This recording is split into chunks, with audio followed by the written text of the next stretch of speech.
There you go. Thank you, Carrie. Okay, so now I'm going to get the Internet Number Resource Status Report. So this is just a representation of the distribution of the 256/8s from IANA. Also, if you remember some of you will remember at our last meeting, it was requested that we give a representation of where all the space is today because of due to transfers and everything. We don't have that slide yet. That slide will be in the next presentation that's generated by the NRO. So at our fall meeting, I will have a slide that speaks to that. This is a representation of the total IPv4 addresses that are managed by each of the RIRs. As you can see, ARIN is way up there, but a lot of that is due to the legacy. Half of our space is legacy space, as just about everyone is aware of. So that's why the 99.8, whatever that is, thousand million, anyway. Available IPv4 space in each RIR. This is space that's available for them to be given out. You have your last /8 policies in place at RIPE and APNIC, LACNIC. AFRINIC and LACNIC actually still have a little bit of space left. They haven't hit depletion, but they are into some of their special policies that cover those last portions of the IPv4 space that they have available. So in terms of /8, this is just a historical representation of the space that each RIR has issued per year, going back 10 years. As you can see, it's gotten down to where it barely shows up. IPv4 transfers. This does not include your merger and acquisition transfers. Number of transfers per year. Of course, it's going up and up and up. The number of addresses transferred by year. It goes up and down. The number of transfers keeps going up, but the number of addresses fluctuates. Some years we have some really big deals where 1 or 2 /8s change hands through transfers, and other years we don't have those big deals, and those /8 transfers actually cause a big spike in, of course, the number of addresses that are transferred via the transfer, the M&As. So the inter-RIR IPv4 transfers, this is representative of the number of transfers. What's more interesting to everyone, I'm sure, is the total number of IPv4 addresses transferred between the RIRs. As you can see, ARIN and our legacy pool, which a lot of people refer to as the free pool for the transfer market, although it's not a free pool, but it's the transfer market pool that has replaced the available addresses. So available addresses for the transfer market really come from that pool of legacy space, which ARIN is the by far largest holder of legacy space. So you can see we have sent 16.6 million IPs to APNIC and received back 118,000. We've shipped off 8.8 million to RIPE and got back 299,000. And then you see between APNIC and RIPE, it's pretty even. They pretty much go back and forth with each other at 1.9 million from APNIC to RIPE and 1.4 million from RIPE to APNIC. Moving on into the IPv6 statistics. This is a representation of what has been allocated to the RIRs from IANA. There was some early space that was given out that I believe is broken down in that last yellow ring. You got an IETF reserve in there. You got a 6 to 4/16 in there allocated to RIRs before they went to the /12 as being the size that they give to each of the RIRs, and then up in that little box you see each of the /12s that have been given out to each RIR. As of today, no RIR has gone back for an additional /12.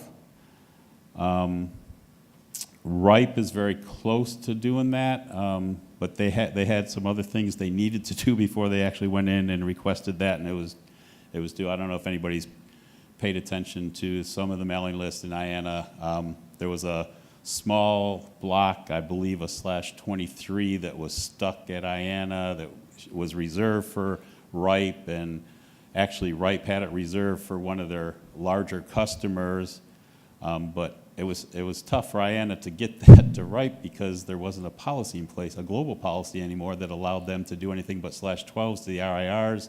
So they got together, they came to the NROEC, who conferred with the RSCG, which is the Registration Services Coordination Group.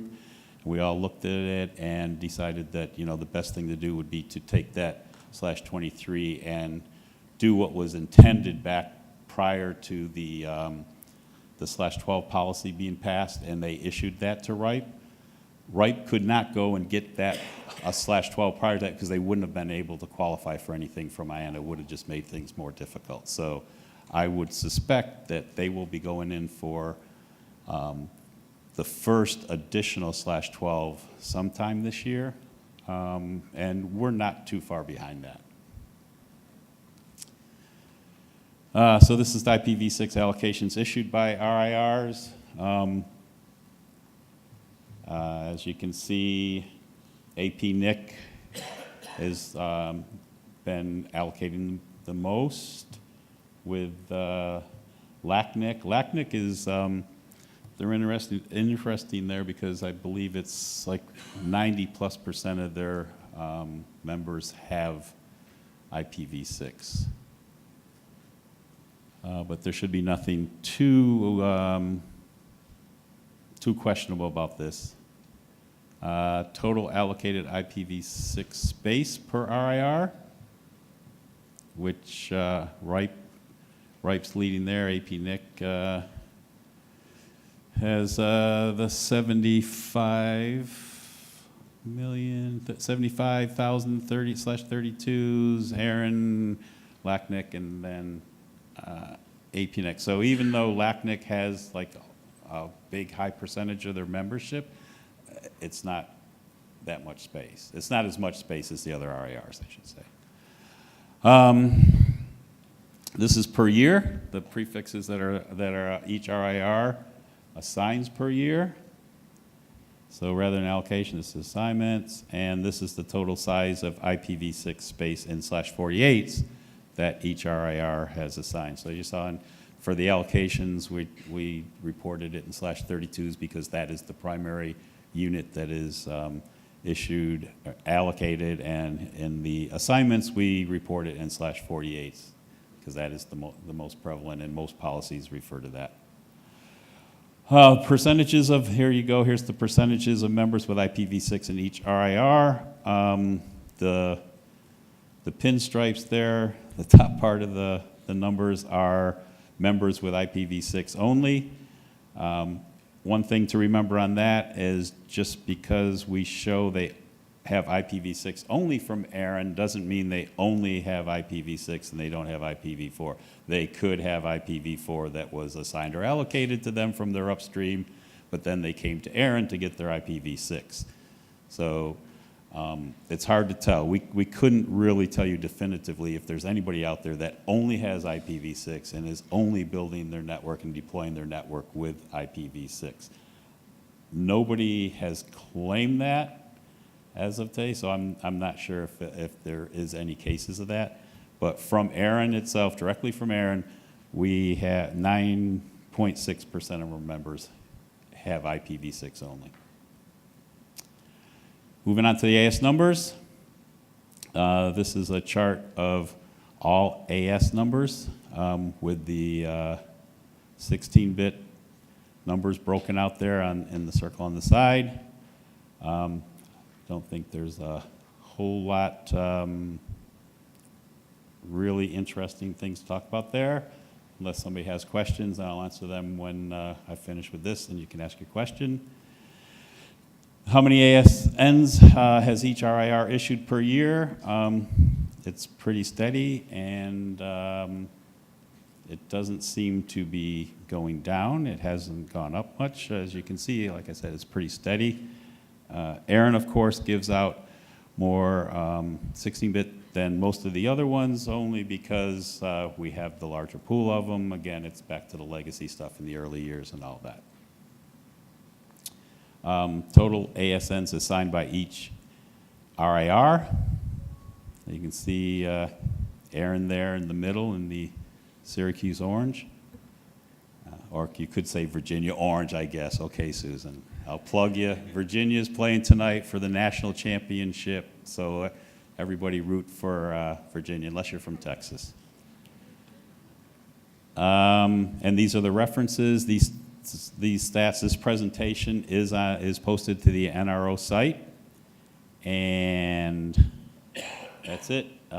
Any questions on that? If not, then I will depart the stage, I think. Any questions for Mr. Sweeting? Thank you, John.